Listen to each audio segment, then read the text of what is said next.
El propósito de la oración, por Edward M. Bounds. Capítulo 1. Dios moldea el mundo a través de la oración. Cuanta más oración haya en el mundo, mejor será este, y las fuerzas contra el mal que rodean la tierra serán más potentes y eficaces. La oración, en una de sus múltiples facetas, ejerce un poder antiséptico y preventivo. Purifica el ambiente, destruyendo el mal tan contagioso. La oración no es algo dudoso y sin importancia. No es una voz apagada y débil en medio del tumulto del gran universo, que apenas puede ser escuchada. Es una voz potente que va directamente al oído de Dios, porque el oído de Dios está siempre abierto a las oraciones santas y a las cosas santas. Dios moldea a este mundo mediante la oración. Las oraciones son imperecederas. Los labios que las pronunciaron pueden quedar silenciados por la muerte, el corazón de donde brotaron puede haber dejado de latir, pero las oraciones viven ante Dios, y el corazón de Dios está puesto en ellas. Las oraciones sobreviven a las vidas de aquellos que las dijeron, sobreviven a una generación, a una edad, y a un mundo. El hombre más inmortal es aquel que ha hecho las mejores oraciones y que ha tenido una vida de oración más intensa. Hay héroes de Dios, santos de Dios, siervos de Dios. Un hombre puede orar mejor a causa de las oraciones del pasado, un hombre puede vivir más santamente por la misma causa. El hombre que ora de verdad está haciendo el favor más grande a la generación venidera. Las oraciones de los santos fortalecen a la generación naciente contra las olas devastadoras del pecado y la maldad.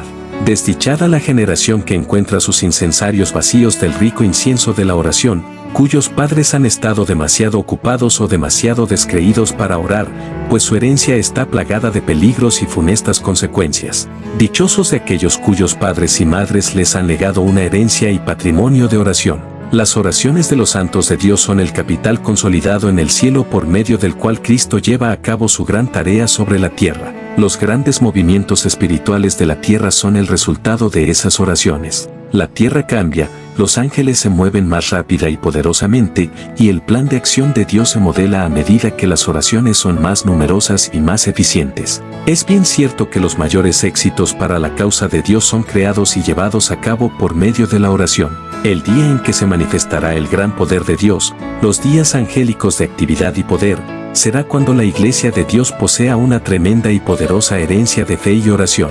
Los días de las grandes conquistas para el Señor son aquellos en que los santos se dedican a orar con poder.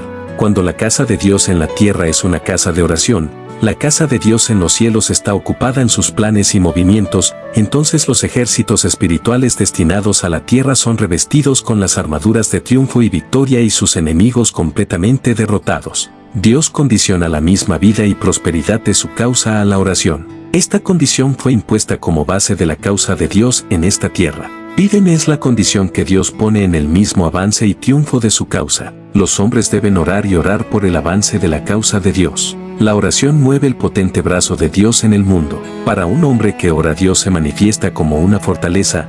Para una iglesia que ora, Dios se manifiesta como un poder glorioso. El Salmo 2 es la descripción divina del establecimiento de la causa de Dios a través de Jesucristo.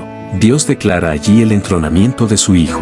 Las naciones están encendidas con amargo odio contra su causa, pero la Escritura dice que Dios se ríe de estos hombres. Yo publicaré el decreto, el Señor me ha dicho, mi hijo eres tú, yo te engendré hoy. Pídeme, y te daré por herencia las naciones, y como posesión tuya los confines de la tierra. Los quebrantarás con vara de hierro, como vasija de alfarero los desmenuzarás. Salmo 2, 7-9. Pídeme es la condición impuesta a un pueblo obediente y con fuerza de voluntad. Quiero, pues, que los hombres oren en todo lugar. Amparados en esta promesa, hombres y mujeres de la antigüedad rendían sus vidas a Dios. Oraban y Dios contestaba sus oraciones, y la causa de Dios se mantenía viva en el mundo por medio de la llama constante de sus oraciones. La oración es una condición de carácter único para movilizar el reino del Hijo. Pedid, y se os dará.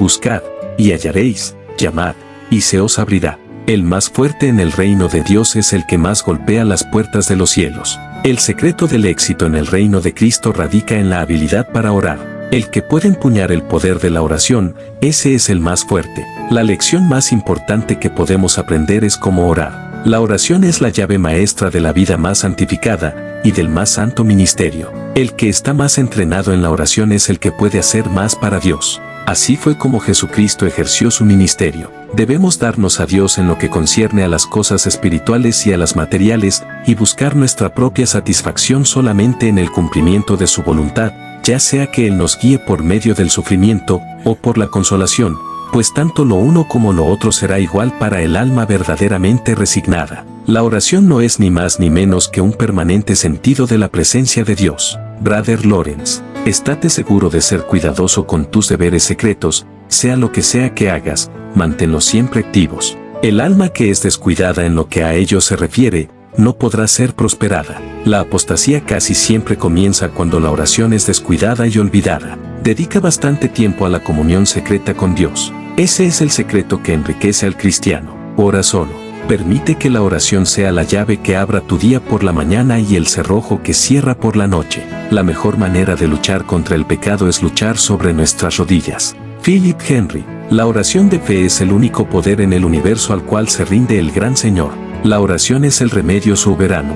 Robert Joule. Una hora de soledad pasada en oración sincera y diligente, y la conquista de una pasión o un sutil pecado, nos enseñarán y formarán más el hábito de la reflexión, que un año de estudios en los mejores colegios sin el hábito de orar. Coleridge.